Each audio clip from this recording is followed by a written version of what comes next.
सुनिए साहब, डॉलर मिले, अमेरिका ने देखा कि सऊदी के पास खूब डॉलर इकट्ठा हो गया।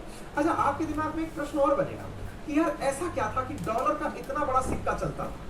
देखो, इसके पीछे की कहानी मैंने मल्टीपल टाइम सुनाई है, एक बार फिर से ब्रीफ में बता देता हूँ कि डॉलर इतना ज्यादा चला कैसे।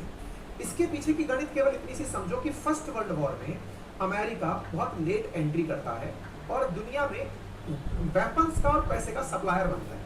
अमेरिका फर्स्ट वर्ल्ड वॉर में भी कमाने वाला देश बनता है, सेकंड वर्ल्ड वॉर में भी सबसे अमीर देश बन के निकल के आता है, क्योंकि दुनिया को वेपन और पैसे देता है। अमेरिका जब पूरी दुनिया लड़ झगड़ के बर्बाद हो लेती है, तब अपनी दो बैंक के माध्यम से, एक का नाम वर्ल्ड बैंक और एक का नाम IMF, ये दोनों ब्रेटन वुड ट्विंस कहलाती है, इन दो बैंक के माध्यम से दुनिया को कर्जा देता है। जिसको जितना पैसा चाहिए ले जाओ, मैं दूंगा।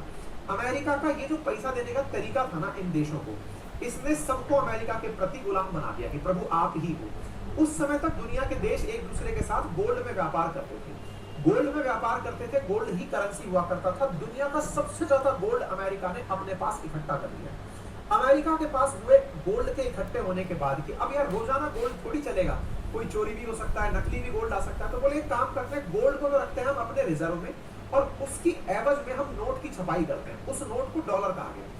फिर दुनिया में डॉलर चलने लगा, तो बोले अगर डॉलर को मानना है तो समझो कि गोल्ड मान रहे हो, dollar is equals to gold हुआ करता था। आप मतलब इस बात को समझकर देखिए कि अमेरिका का जो डॉलर होता था ना, वो गोल्ड के इक्विवेलेंट होता था। 1971 में जाकर के रिचर्ड निक्सन ने डॉलर और गोल्ड का आपस में विनिमय बंद करा दिया था। 71 से पहले तो ये था कि आप जाकर के उनकी बैंक से ये कहें कि डॉलर पकड़ो, मेरा तो गोल्ड वापस दे दो, तो वो गोल्ड दे सकता था। Dollar is equals to gold हुआ करता था।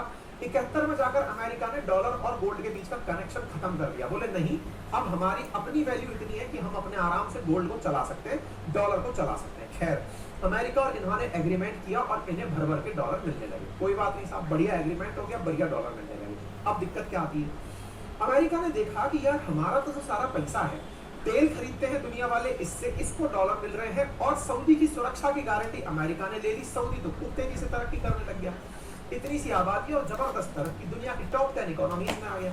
अमेरिका ने कहा कि यार डॉलर तो इसके पास बहुत इकट्ठे हो जाएंगे, ऐसा तो यह बहुत पावरफुल हो जाएगा। अमेरिका ने इसको पाठ पढ़ाया, बिल्कुल वैसे ही जैसे सरकार अपन को पढ़ाती है।